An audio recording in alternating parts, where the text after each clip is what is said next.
నువ్వు నిజమైన క్రీస్తు నమ్మిన విశ్వాసి అయితే నువ్వు చేస్తున్నటువంటి అంగడి వ్యాపారమైన ఆ అంగడిలో ఈ బీడీలు, ఈ సిగరెట్లు ఉండకూడదు.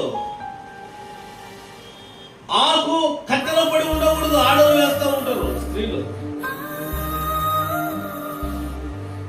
నువ్వు బీడీలు, సిగరెట్లు అమ్మినా కూడా నువ్వు విశ్వాసి కాదు.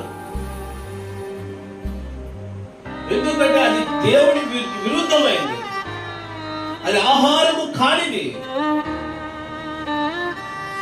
దాంట్లో కూడా దేవుడికి ఇష్టం లేదు. ఆదివారం రోజు మందిరానికి వస్తున్నావు, కానీ నీ అంగడిలో ఏముందో తెలుసునా? దేవుడికి విరుద్ధమైనవే ఉన్నాయి.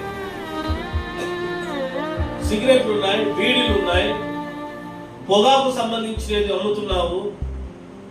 ఈ రీతిగా దుర్వ్యాపారం కలిగిన వాటిని వ్యాపారం చేస్తూ మళ్ళీ పరిశుద్ధ గ్రంథాన్ని చేత పట్టుకొని